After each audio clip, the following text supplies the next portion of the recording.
पिता पुत्र और पवित्र आत्मा के नाम पर आमीन। हमारे प्रभु यीशु क्रिस्त की कृपा, ईश्वर का प्रेम तथा पवित्र आत्मा का साहचर्य आप सबों को प्राप्त हो। और आपको भी। क्रिस्त में मेरे प्रिय भाइयों, बहनों और बच्चों और हमारे पूरे धर्म प्रांत के विश्वासी भाई बहनों, आज हम लोग वर्ष का 21वां रविवार मना रहे हैं और आज का मुख्य संदेश हमारे लिए ये है कि हम प्रभु यीशु को क्या मानते हैं। हमारे दैनिक जीवन में प्रभु यीशु का क्या महत्व हमारे जीवन में होता है। जिस प्रकार आज के सुसमाचार में प्रभु यीशु 2 सवाल अपने प्रेरितों से पूछते हैं। पहला सवाल, लोग मेरे विषय में क्या क्या कहते हैं, और दूसरा सवाल, तुम मेरे विषय में क्या सोचते हो और मेरे विषय में तुम्हारी कितनी जानकारी है। और जवाब में, दूसरे सवाल के जवाब में संत पेतरुस कहते हैं, आप जीवंत ईश्वर के पुत्र हैं। बहुत ही एक गहरा जवाब। इसलिए प्रभु उसे चट्टान के रूप में उसे पुकारते हैं। तुम चट्टान हो। इसी विश्वास के आधार पर मेरी कलीसिया मैं इस चट्टान पर बसाऊंगा, तुम उसके मुखिया होगे। हम सबों से आज ये सवाल प्रभु यीशु पूछते हैं। हमारी जवाब प्रभु यीशु के लिए क्या होगी। हो सकता है हम पेतरुस के समान अपने मुंह से ये शब्द दोहराएंगे, लेकिन सच में क्या हम प्रभु को उसी अनुभव से क्या हम लोग उसे मानते हैं। जीवंत ईश्वर के पुत्र, एक तरह से ईश्वर प्रभु यीशु हमें चाहता है कि हम अपना विश्वास दृढ़ रखें, दृढ़ बनाएं और उसके ऊपर अपने विश्वास को दूसरों तक भी पहुंचाने की कोशिश करें। तो आइए इस रविवारी या मिस्सा में योग्य रीति से भाग लेने के लिए अपने पापों के लिए पश्चाताप करें। विशेष करके उन अवसरों के लिए क्षमा मांगे जब हमने प्रभु यीशु को दैनिक जीवन में उतना महत्व नहीं दिया जितना देना चाहिए। मेरे विश्वास को मैंने लोगों के सामने प्रकट ना किया हो, और अन्य पापों के लिए भी क्षमा मांगते हुए इस मिस्सा बलिदान में योग्य रीति से भाग लेने के लिए अपने को तैयार करें।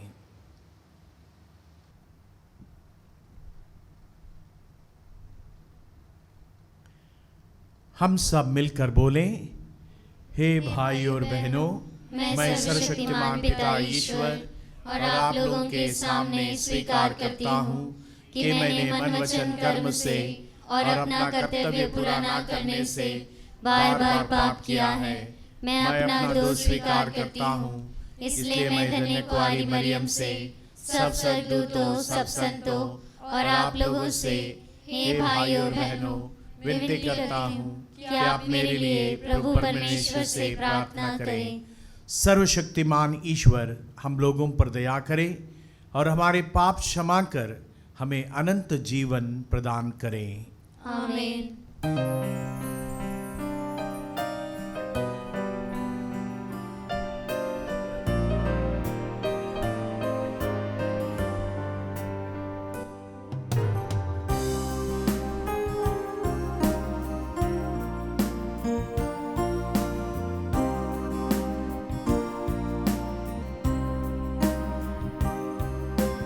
हे प्रभु दया करो।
हम प्रार्थना करें।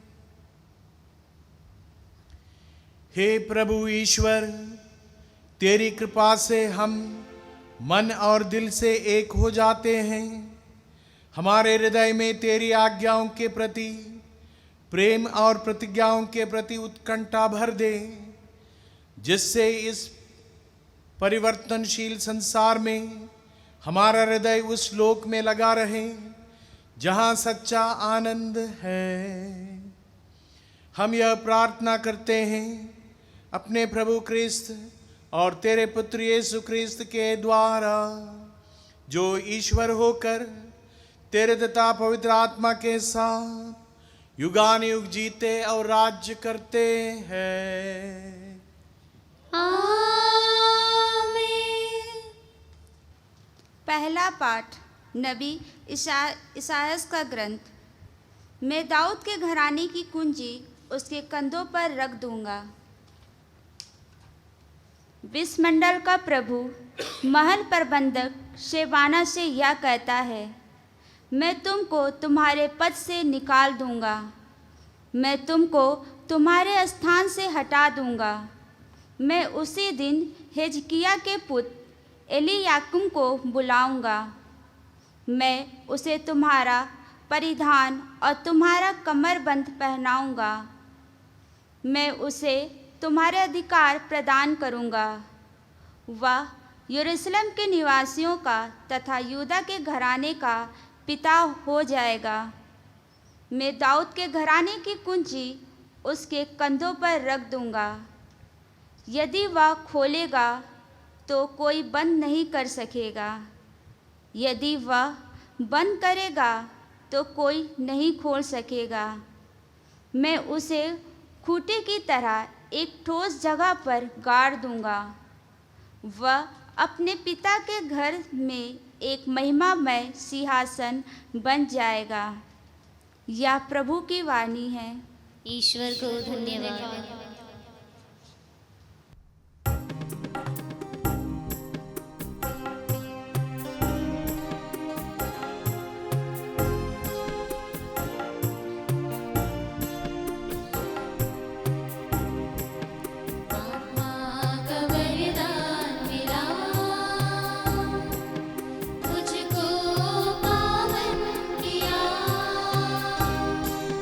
दिल से मुझको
पाठ।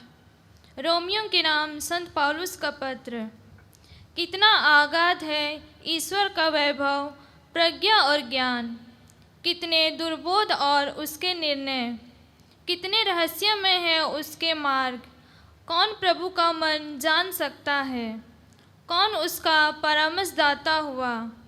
किसने ईश्वर को कभी कुछ दिया है और इस प्रकार वह बदले में कुछ पाने की दावा कर सकता है? ईश्वर सब कुछ का मूल कारण, प्रेरणा स्रोत तथा लक्ष्य है। उसी को अनंत काल तक महिमा। आमीन। यह प्रभु की वाणी है। ईश्वर को धन्यवाद।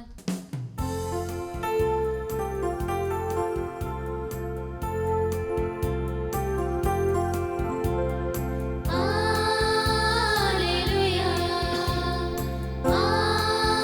Hallelujah, hallelujah, hallelujah, hallelujah, hallelujah, hallelujah,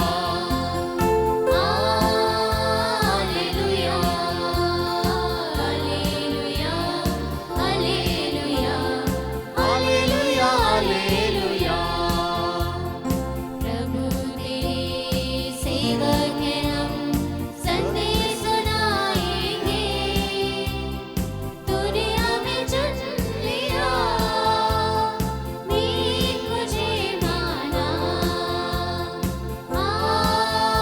hallelujah, hallelujah, hallelujah, hallelujah, hallelujah, hallelujah. प्रभु आप लोगों के साथ हो। और आपके साथ भी। संत मत्ती के अनुसार पवित्र सुसमाचार। प्रभु की जय। यीशु ने कैसरिया फिलिप्पी प्रदेश पहुंचकर अपने शिष्यों से पूछा, मानव पुत्र कौन है? इसके विषय में लोग क्या कहते हैं? उन्होंने उत्तर दिया, कुछ लोग कहते हैं यूहन्ना बपतिस्ता, कुछ कहते हैं एलियस, और कुछ लोग कहते हैं यिर्मयाह अथवा नबियों में से कोई। इस पर यीशु ने कहा, तुम क्या कहते हो कि मैं कौन हूं? सीमोन पेतरुस ने उत्तर दिया, आप मसीह हैं, आप जीवंत ईश्वर के पुत्र हैं। इस पर यीशु ने उससे कहा, सीमोन योनस के पुत्र, तुम धन्य हो, क्योंकि किसी निरे मनुष्य ने नहीं, बल्कि मेरे स्वर्गिक पिता ने तुम पर यह प्रकट किया है। मैं तुमसे कहता हूं कि तुम पेतरुस अर्थात चट्टान हो, और इस चट्टान पर मैं अपनी कलीसिया बनाऊंगा, और अधलोक के फाटक उसके सामने टिक नहीं पाएंगे। मैं तुम्हें स्वर्ग राज्य की कुंजियां प्रदान करूंगा। तुम पृथ्वी पर जिसका निषेध करोगे, स्वर्ग में भी उसका निषेध रहेगा, और पृथ्वी पर जिसकी अनुमति दोगे, स्वर्ग में भी उसकी अनुमति रहेगी। इसके बाद यीशु ने अपने शिष्यों को कड़ी चेतावनी दी कि तुम लोग किसी को भी यह न बताओ कि मैं मसीह हूं।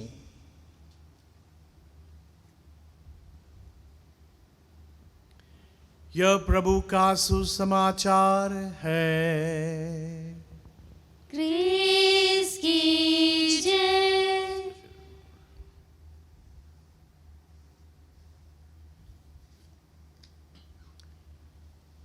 क्रिस्त में मेरे प्रिय भाइयों बहनों,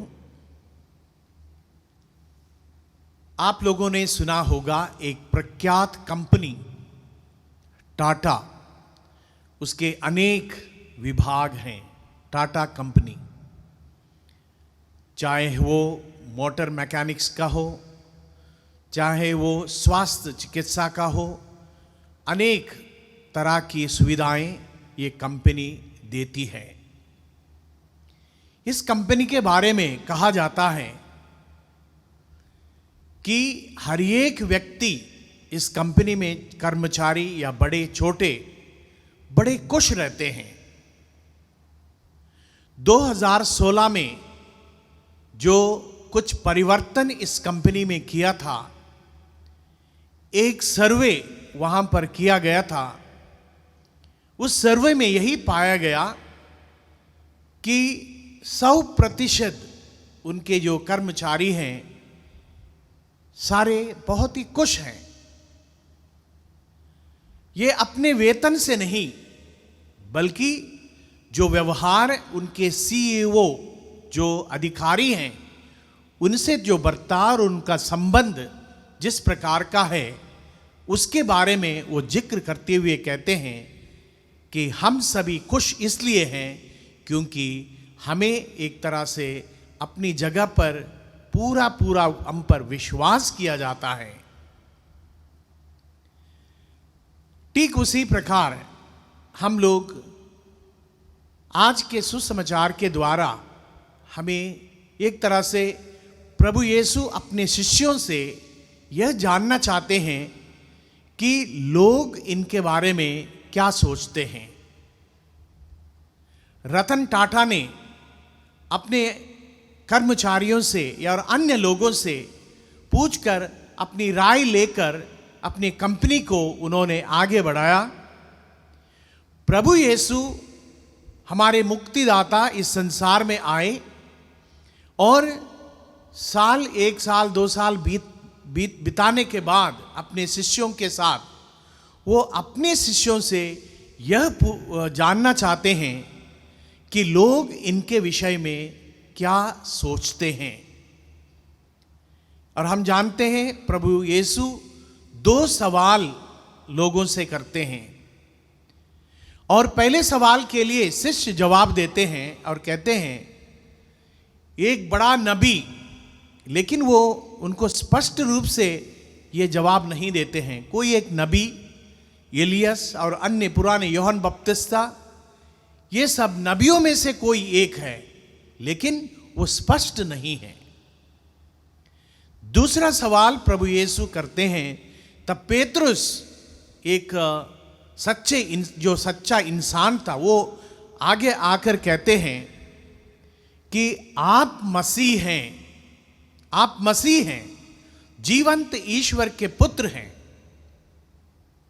जवाब पेतरुस ने दिया, लेकिन प्रभु यीशु कहते हैं, तुमने यह जवाब अपने आप नहीं दिया, ईश्वर के जो पवित्र आत्मा तुम पर है, उस पवित्र आत्मा ने जवाब दिया है। फलस्वरूप प्रभु यीशु उसे अनेक जिम्मेदारियां सौंप देते हैं और कहते हैं, तुम चट्टान हो। चट्टान एक मजबूत शिला होता है, बहुत मजबूत, और उसके ऊपर मेरी कलीसिया बनाऊंगा।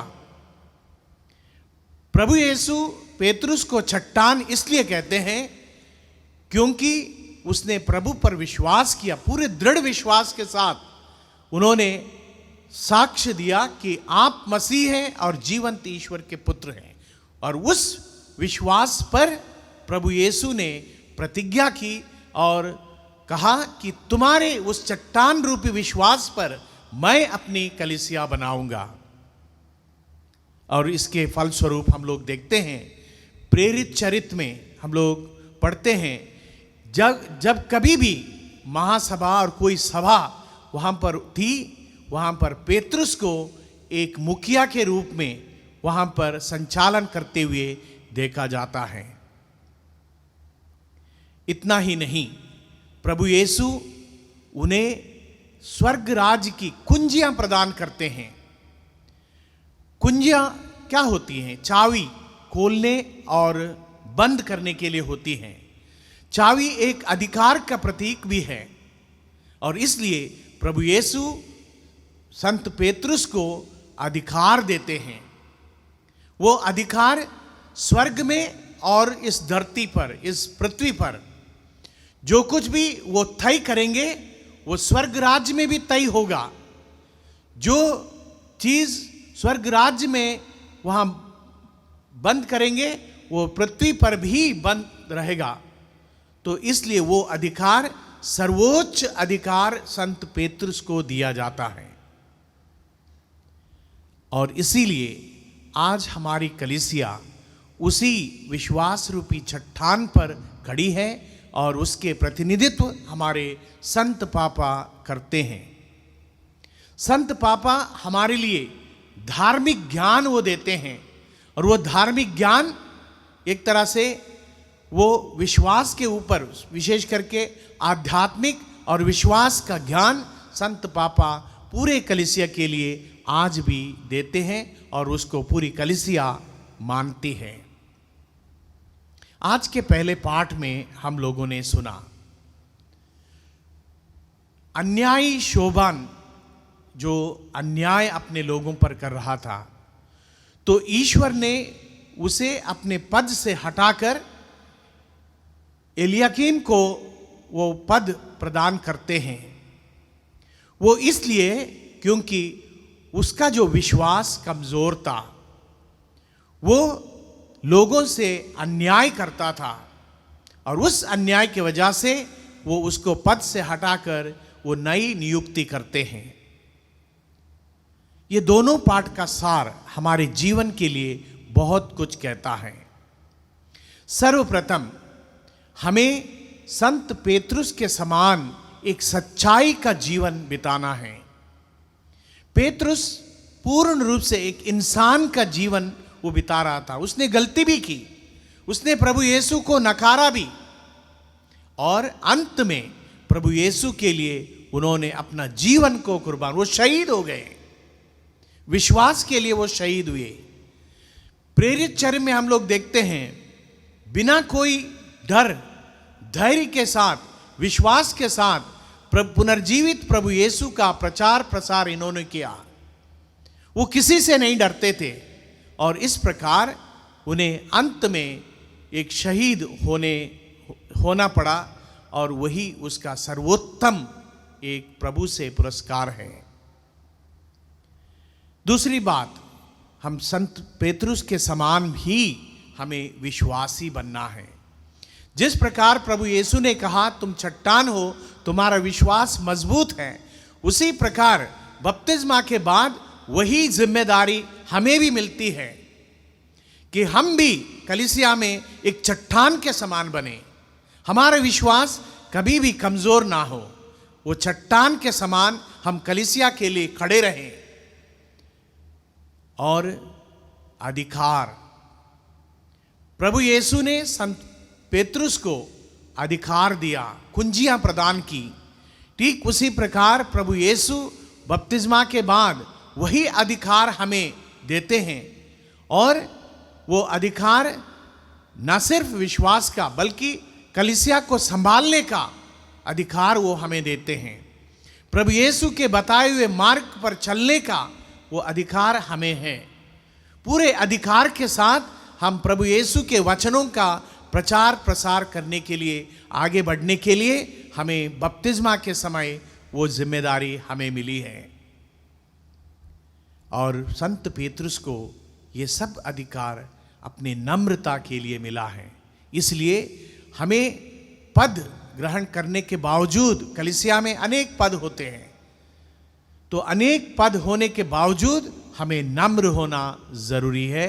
वही संत पेतरुस के द्वारा प्रभु यीशु आज हम लोगों को सिखाते हैं। आइए आज के इस मिस्सा बलिदान में, जब इस वेदी में हम लोग यूकरिस्तिया समारोह मनाते हैं, तो हम अपने आप को इस वेदी के सामने समर्पित करें।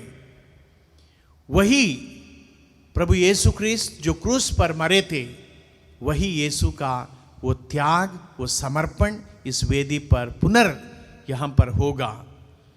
तो आइए हम इस मिस्सा बलिदान में शामिल हो जाएं और अपने विश्वास में पक्के रहें। चट्टान के समान हम लोग पक्के विश्वास के विश्वासी बने और कलीसिया के लिए अपनी जिम्मेदारी के साथ अपना योगदान दे सकें। आइए हम अपना विश्वास प्रकट करें। हम स्वर्ग और पृथ्वी के सृष्टिकर्ता सर्वशक्तिमान पिता ईश्वर में विश्वास करते हैं और उसके इकलौते पुत्र हमारे प्रभु यीशु क्रिस्त में हम विश्वास करते हैं, जो पवित्र आत्मा के द्वारा गर्भ में आए और कुंवारी मरियम से जन्मे। उन्होंने पोंतियुस पिलातुस के शासनकाल में दुख भोगा, वो क्रूस पर चढ़ाए गए, मर गए, दफनाए गए और अधोलोक में उतरे। वह तीसरे दिन मृतकों में से जी उठे, स्वर्ग गए, सर्वशक्तिमान पिता ईश्वर के दाहिने विराजमान हैं और वहां से जीवित और मृतकों का न्याय करने आएंगे। हम पवित्र आत्मा, पवित्र कैथोलिक कलीसिया, धर्मियों की सहभागिता, पापों की क्षमा, शरीर के पुनरुत्थान और अनंत जीवन में विश्वास करते हैं। आमीन। प्रिय भाइयों और बहनों, सिमोन पेत्रुस ने विनम्रता पूर्वक यीशु को विश्वास के जीवंत पुत्र, ईश्वर के जीवंत पुत्र के रूप में स्वीकार किया। इसलिए यीशु ने उसे चट्टान कहकर उस पर अपनी कलीसिया का निर्माण किया। हम भी प्रभु यीशु को ईश्वर के जीवंत पुत्र के रूप में स्वीकार करते हुए उनके माध्यम से पिता ईश्वर के समक्ष अपनी प्रार्थनाओं को रखें और कहें, हे पिता हमारी प्रार्थना सुन। हे पिता हमारी प्रार्थना सुन। हमारे संत पिता, सभी धर्माध्यक्ष, पुरोहितगण एवं धर्मसज्ञी कलीसिया का नेतृत्व ईमानदारी और पूरी निष्ठा के साथ कर सकें और यीशु के सभी आदेशों का सच्चाई से पालन कर सके, इसके लिए हम पिता ईश्वर से प्रार्थना करते हैं। हे पिता हमारी प्रार्थना सुन। यीशु द्वारा स्थापित की गई कलीसिया के सभी भूतपूर्व और वर्तमान संत पिताएं संत पेत्रुस के उत्तराधिकारी कहलाते हैं। वे कलीसिया के शीर्ष रह चुके हैं, अतः वे संपूर्ण विश्व के विश्वासियों पर यीशु के साथ आशीष और कृपा बरसाते रहे। इसके लिए हम पिता ईश्वर से प्रार्थना करते हैं। हे पिता हमारी प्रार्थना सुन। सभी प्रकार के झूठारोपण, बदले की भावना, एक दूसरे के प्रति घृणा की भावना को दूर किया जाए, ताकि ईमानदारी से लोग एक दूसरे से सद्व्यवहार करें। इसके लिए हम पिता ईश्वर से प्रार्थना करते हैं। हे पिता हमारी प्रार्थना सुन। हम एक दूसरे में निहित अच्छाइयों को पहचान सकें और उनकी सराहना कर सकें और उनके भले कार्य करने के लिए प्रेरित कर सकें। इसके लिए हम पिता ईश्वर से प्रार्थना करते हैं। हे पिता हमारी प्रार्थना सुन। हम यूक्रिस्ती समारोह में उपस्थित हम सभी विश्वासियों के लिए प्रार्थना करें कि हम यीशु को मसीह तथा ईश्वर के जीवन पुत्र के रूप में स्वीकार कर सकें और उनके आदेशानुसार जीवन बिता सकें। इसके लिए हम पिता ईश्वर से प्रार्थना करते हैं। हे पिता हमारी प्रार्थना सुन। हम अपनी निजी आवश्यकताओं के लिए मौन रूप से प्रार्थना करें।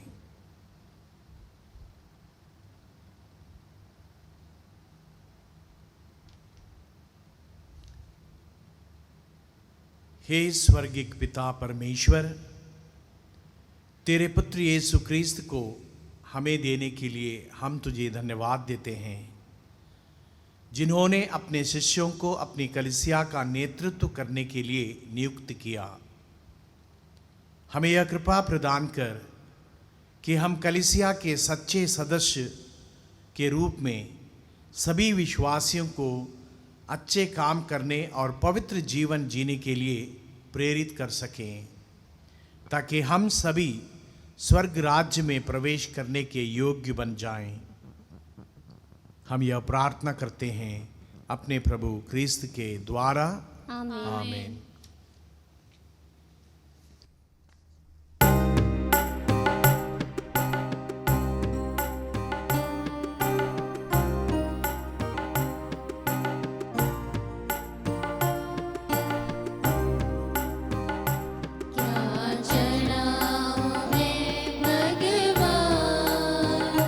स्वीकार ले बलिदान, क्या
प्रार्थना कीजिए कि मेरा और आप लोगों का यह बलिदान पिता परमेश्वर ग्रहण करें।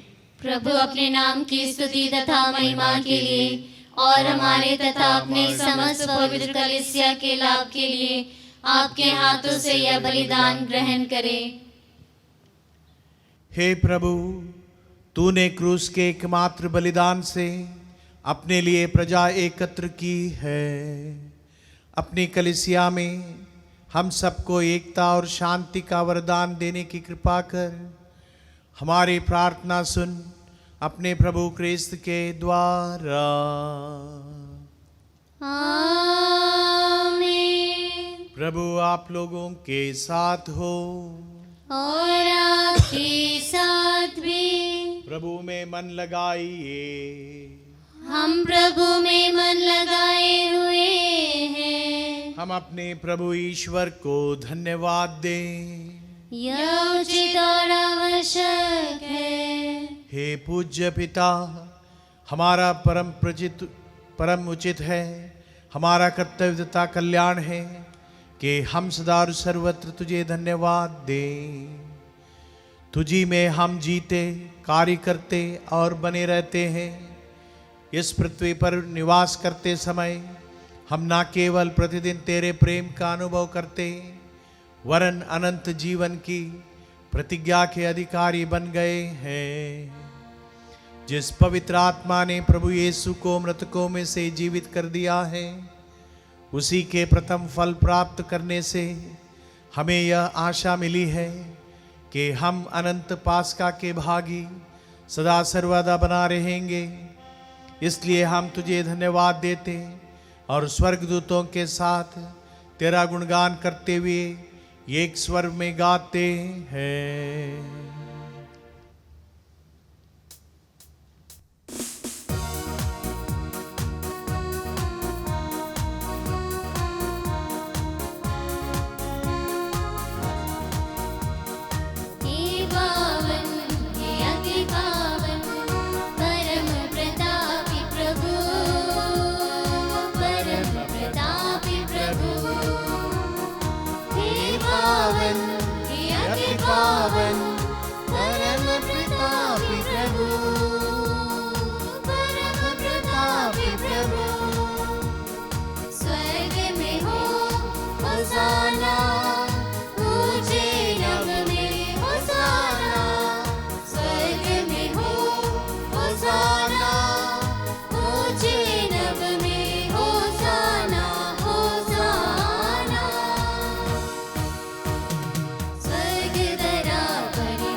हे परमपिता, तू वास्तव में पवित्र है, सारी पवित्रता का स्रोत है। हम तुझसे निवेदन करते हैं कि यह उपहार अपने आत्मा के संपर्क से पवित्र कर दे कि हमारे प्रभु यीशु क्रिस्त का शरीर तथा रक्त बन जाए। जिस रात को यीशु स्वेच्छा से मृत्यु के लिए सौंपे गए, उन्होंने रोटी ली, तुझे धन्यवाद दिया और रोटी तोड़कर उसे अपने शिष्यों को देते हुए कहा, तुम सब इसे लो और खाओ, यह मेरा शरीर है जो तुम्हारे लिए बलि चढ़ाया जाएगा।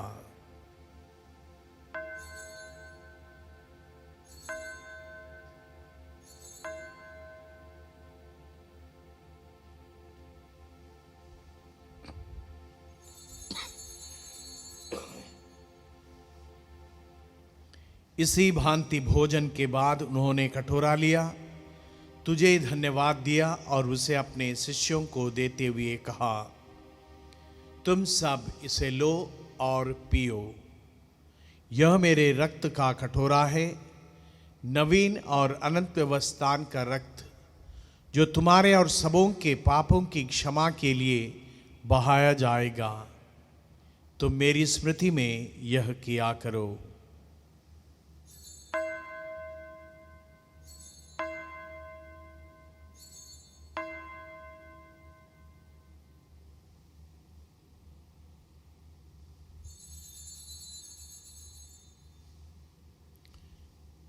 यह है हमारे विश्वास का रहस्य।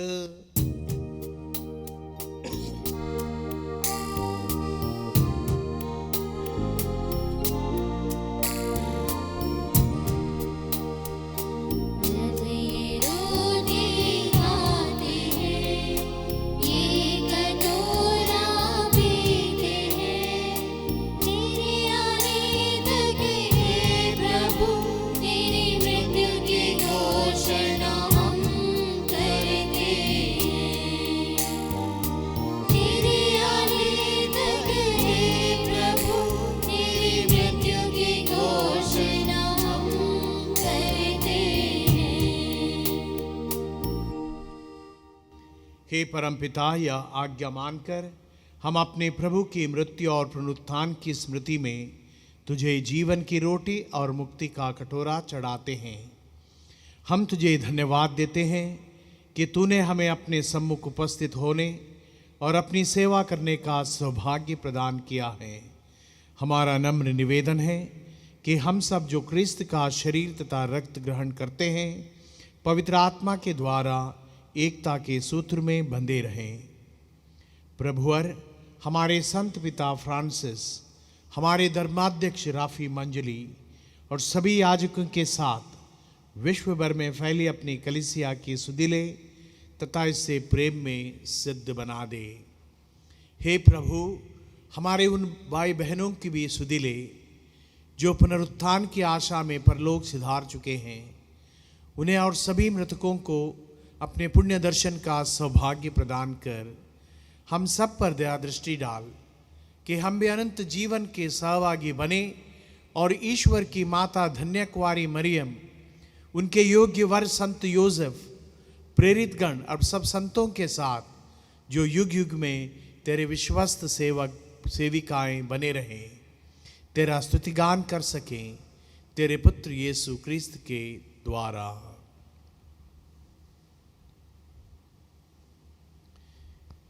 इन्हीं प्रभु क्रिस्त के द्वारा, इन्हीं के साथ और इन्हीं में, हे सर्वशक्तिमान पिता ईश्वर, पवित्र आत्मा के साथ तुझे समादर तथा महिमा युगान युग मिलती रहती है। आमीन, आमीन, आमीन।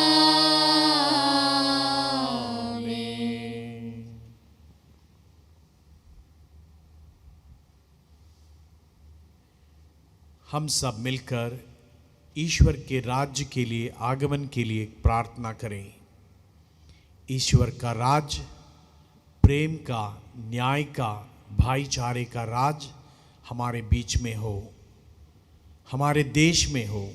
हम सभी भाई बहनों जैसे एक साथ रह सकें। हम उस प्रार्थना को दोहराएं जिसे प्रभु यीशु ने हमें सिखाया है। हे हमारे पिता जो स्वर्ग में है, तेरा नाम पवित्र किया जावे, तेरा राज्य आवे, तेरी इच्छा जैसे स्वर्ग में है वैसे इस पृथ्वी पर भी पूरी हो। हमारा प्रतिदिन का आहार आज हमें दे, और हमारे अपराध हमें क्षमा कर, जैसे हम भी अपने अपराधियों को क्षमा करते हैं। और हमें परीक्षा में ना डाल, परंतु बुराई से बचा। हे प्रभु, हम तुझसे प्रार्थना करते हैं, सभी बुराइयों से हमें बचा और इस जीवन में हमें कृपा पूर्वक शांति प्रदान कर। हम तेरी दया से सदा पाप से दूर और हर विपत्ति से सुरक्षित रहें और उस दिन की प्रतीक्षा करते रहें जब हमारे मुक्तिदाता यीशु ख्रीस्त फिर प्रकट होकर हमारी मंगलमय आशा पूरी करेंगे। क्योंकि तेरा राज्य, तेरा सामर्थ्य और तेरी महिमा अनंत काल तक बनी रहती है। हे प्रभु यीशु ख्रीस्त, तूने अपने प्रेरितों से कहा है, मैं तुम्हारे लिए शांति छोड़ जाता हूँ, अपनी शांति तुम्हें प्रदान करता हूँ। तो हमारे पापों पर नहीं, अपनी कलीसिया के विश्वास पर दृष्टि डाल और उसे शांति तथा एकता प्रदान कर। तू युगान युग जीता और राज्य करता है। आमीन। प्रभु की शांति सदा आप लोगों के साथ रहे। और आपके साथ भी। हम परस्पर शांति अभिवादन करें।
देखिए, प्रभु यीशु ख्रीस्त हमारे मुक्तिदाता, वो आज चाहते हैं कि हम सभी कलीसिया में विश्वास रूपी चट्टान बने और कलीसिया को आगे बढ़ाएं। वही है ईश्वर का मेमना जो संसार के पाप हर लेता है। धन्य हैं हम जो प्रभु के इस भोज में बुलाए गए हैं। हे प्रभु, मैं इस योग्य नहीं हूँ कि आप मेरे यहाँ आए, किंतु एक शब्द कह दीजिए और मेरी आत्मा चंगी हो जाएगी। क्रिस्त का शरीर और रक्त मेरी रक्षा करता रहे।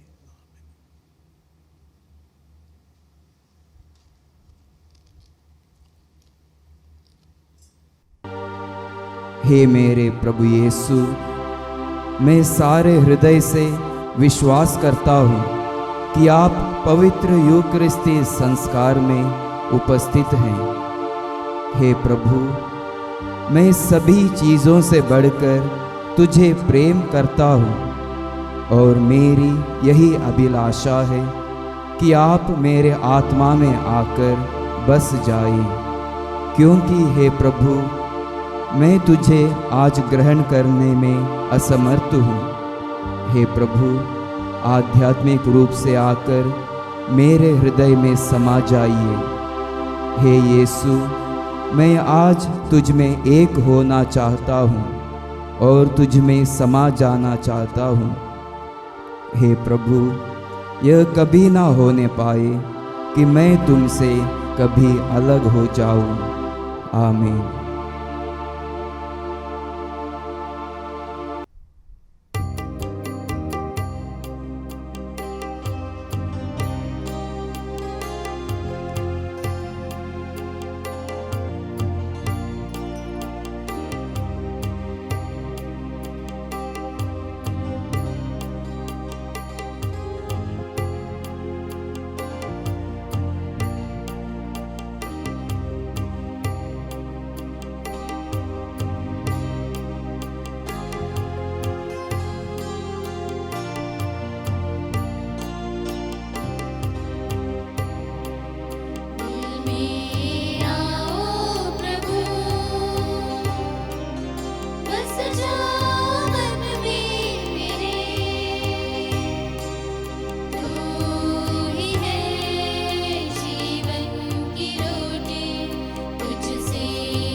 प्रार्थना करें।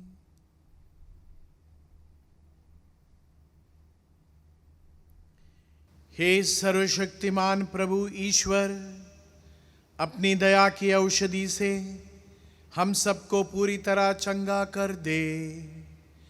तेरी कृपा हमें पूर्णतः नवीन बनाए और ऐसी सरगर्मी दे कि हम तुझसे हर बात में प्रसन्न करें। यह वर दे अपने प्रभु क्रिस्त के द्वारा। आमीन। प्रभु आप लोगों के साथ हो और आपके साथ भी। सर्वशक्तिमान ईश्वर पिता, पुत्र और पवित्र आत्मा आप लोगों को आशीर्वाद प्रदान करें। आमीन। आप लोग विदा लें। ईश्वर की शांति में और उनकी सेवा में अपना जीवन बिताएं। ईश्वर को धन्यवाद।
कोरोना वायरस से सुरक्षा के लिए प्रार्थना।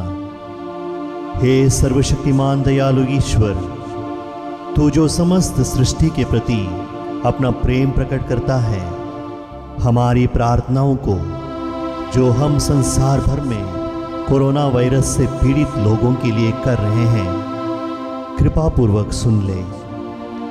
हम आपके सम्मुख आकर इस प्रकोप के त्वरित नियंत्रण के लिए, बाधित लोगों की चंगाई के लिए व पीड़ितों के परिवारों के लिए निवेदन करते हैं।